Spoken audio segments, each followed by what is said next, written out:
A community can be different kinds of things. A community can be a small town where everybody lives in the same place and they all know each other because they have to deal with each other day to day.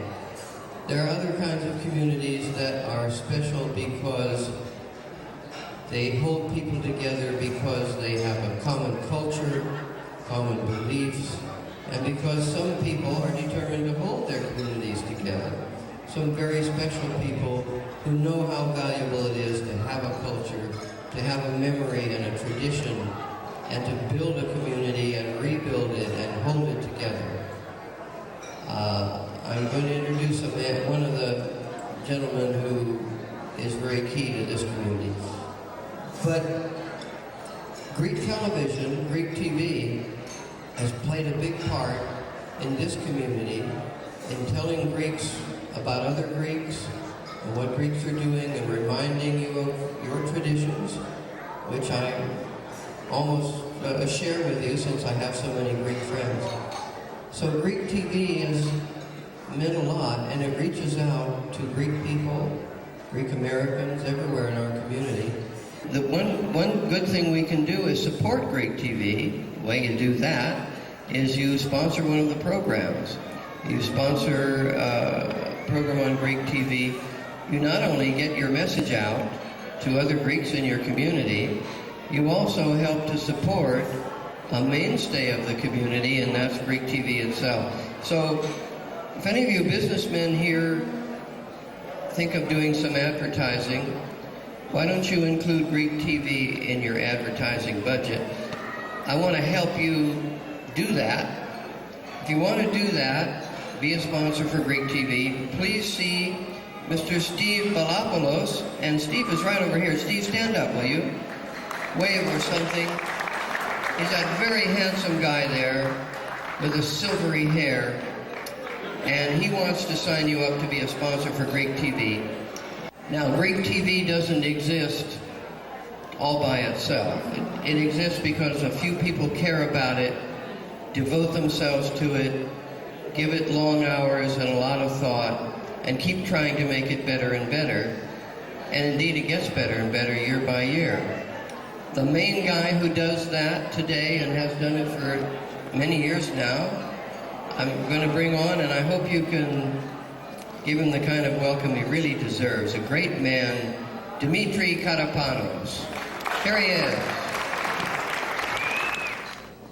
Καλώς ήλθατε, αγαπητοί μας φίλοι. Welcome, ladies and gentlemen. Let me say a few words in Greek, if I may first.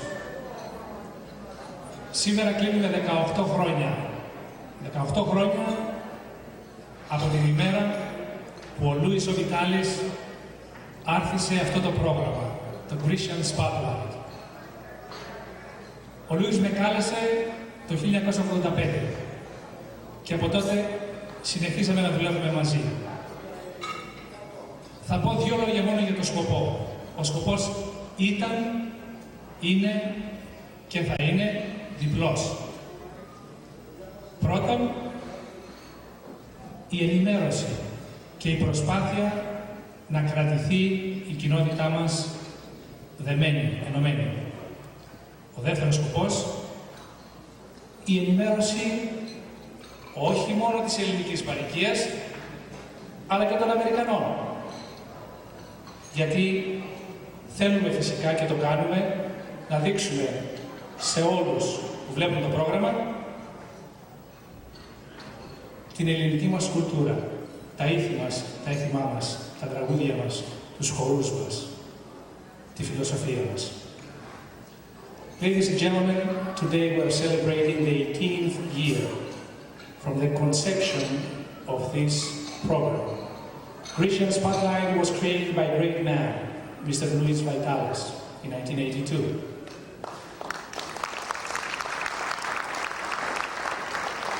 Louis invited me in 1985, I joined him, and together we have been trying very hard.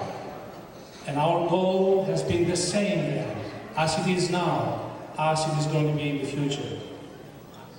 A double goal. Number one, we're trying to inform the community, the Greek American community, and keep the community together.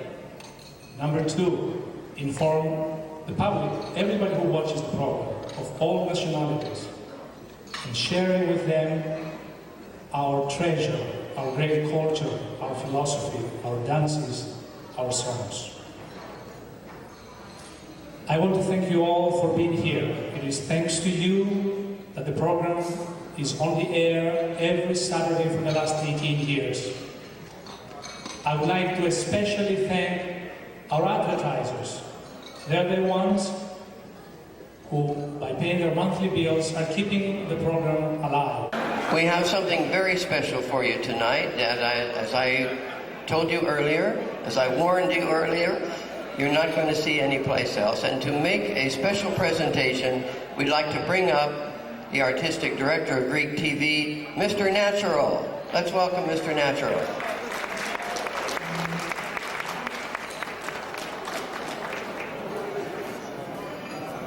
Thank you, Bob. Thank you, good evening. Normally I'm behind the lights and behind the camera. As I said, I don't normally do this kind of thing. I don't do public speaking, so I asked a lot of advice from friends, and they told me that for the first time I should write something down. So I'm going to read a speech and show you a little home movie video, and you'll have to forgive me if I don't look up too much because I have to read in the dark here. When they first presented this idea to me, I told Dimitri that a long time ago my father told me that if you want to date a woman, the first thing you have to do is you either have to be born with a beautiful face and a large back end, or you have to act foolish. So I thought, since the Greek community is the woman I'm trying to date right now, I could come up here and sort of introduce myself by doing something a little ridiculous. So this evening I offered to have my beard shaved in public for all of you, so you can watch a hippie walk out of here without a beard. And also, I'd like to do it for a decent reason, so I would like you all to auction my beard off for charity and to give the money to the American Cancer Society. I'll explain a little bit later why. When Dimitri told me I should write down the speech, the first thing I did is I wrote a little something about Greek TV, and then I wrote a little something about myself here. And Dimitri said, Natch, we got to keep it short, you are not Greek and you don't have to speak forever. So what I did is cut my section down a little bit here, and we'll try to introduce to you some of the things that I've been doing since I've taken over Greek TV, so you can see for yourself in encapsulated form exactly what I've been trying to do to get the show to look like any other show on television. Can you roll it?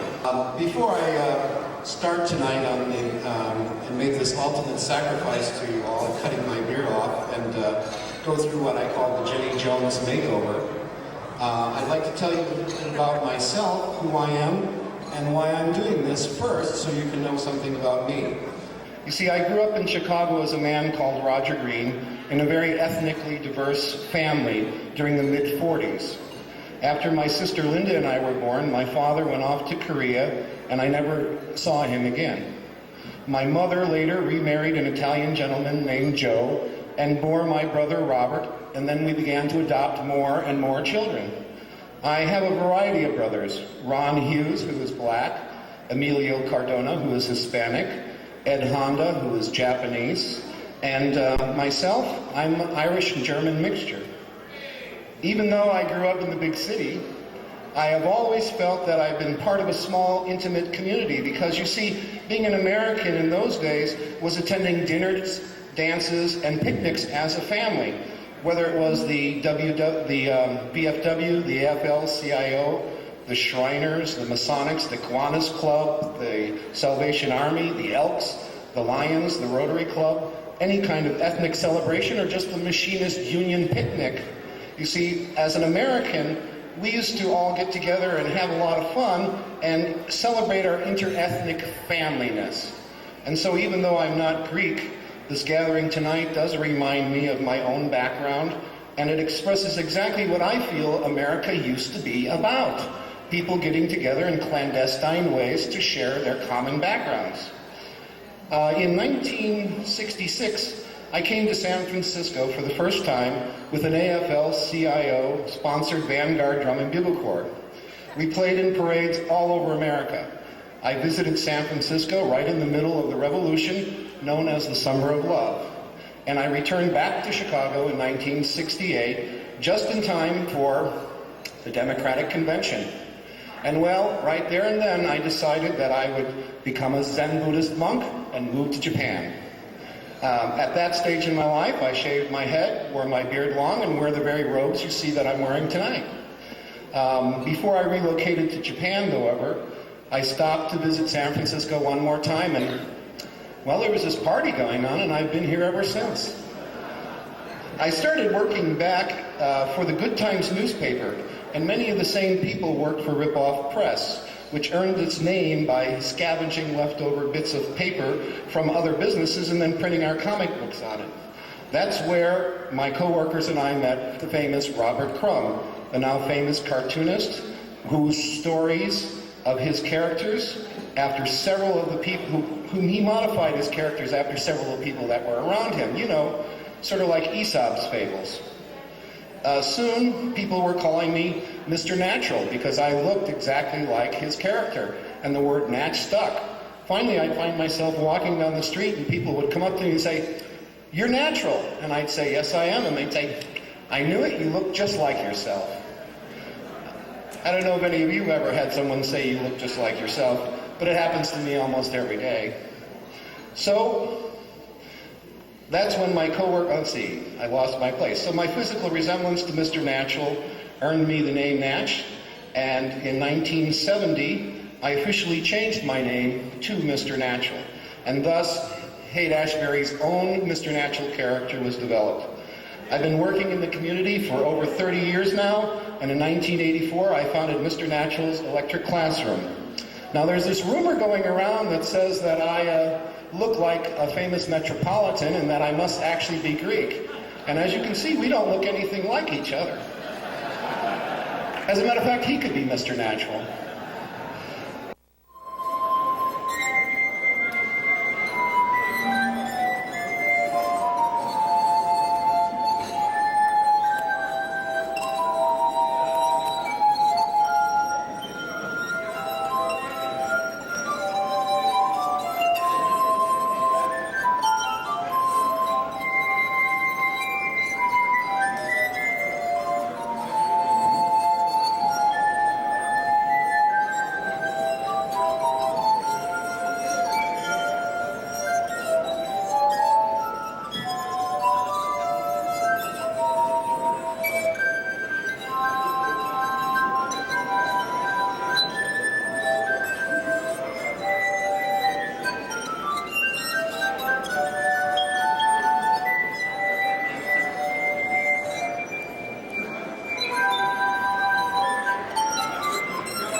Feels quite a bit different. Thank you very much, everyone.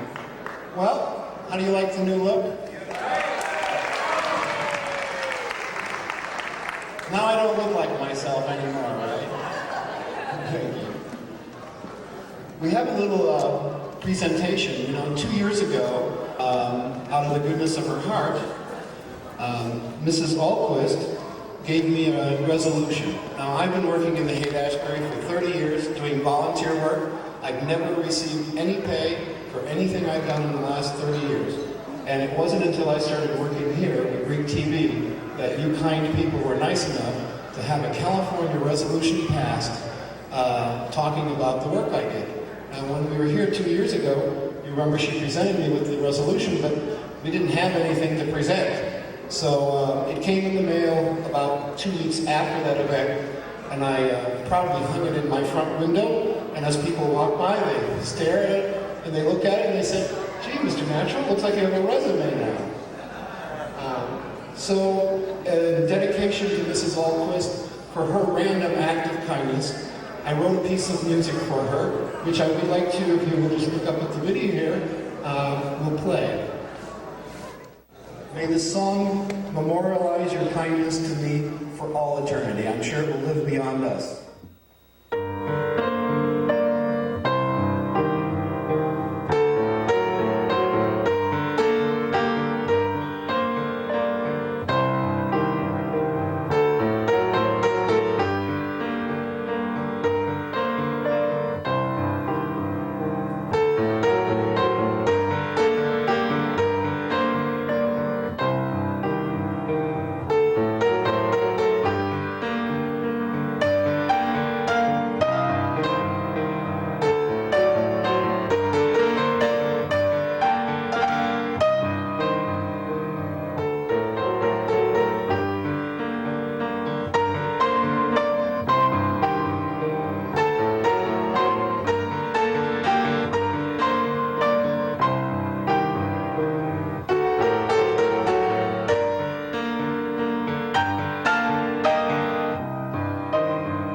The first Greek tune I've ever written in my life was. For your very nice kindness to me, I'd like to present you with this to put on your wall, and we'll give you the video so you can listen to it. Thank you very much.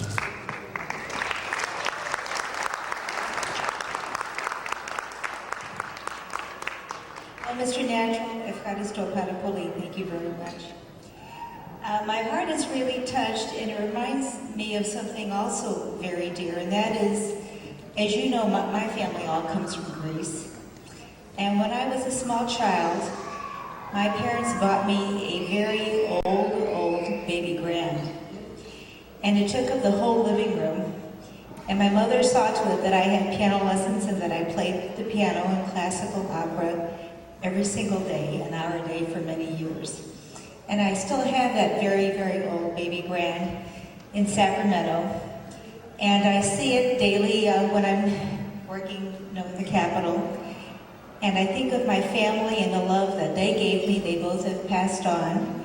And I'm thinking right now of the love that you give to all of us in the Greek community. And on behalf of all Greek people, I want to thank you for everything that you do for us. The Greek community has shown its generosity to the American Cancer Society, and that's enough for me. Thank you very much. It's beyond my wildest dreams. Whoever thought that a hippie could sell their beard for $3,000?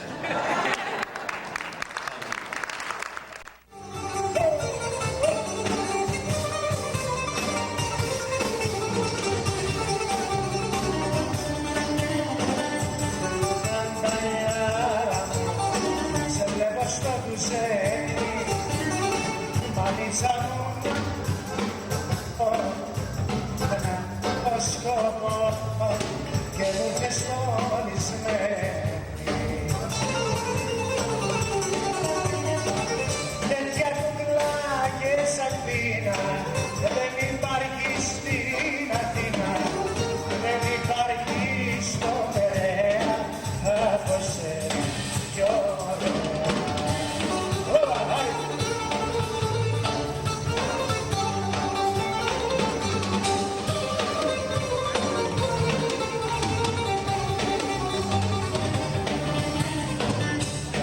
σε τα κόλλα να μαδιάσει λιγάκι γιατί είναι παιχνιδιάρικα τρέλα και αλλαγιάρικα με βάζουν στο μεράκι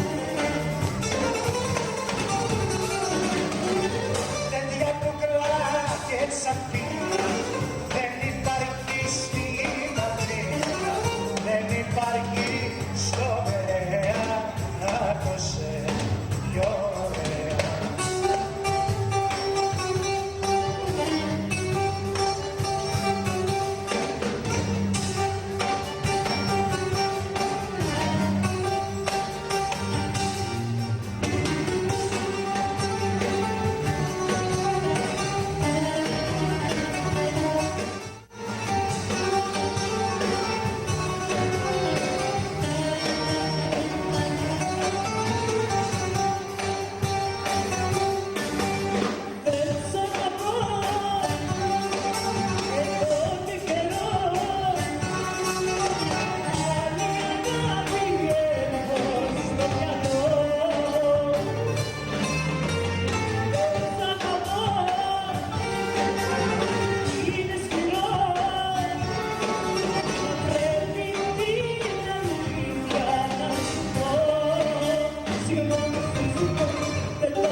Excellent work. Good luck. Say something. Yes, good luck. I can't wait to get back to Greece.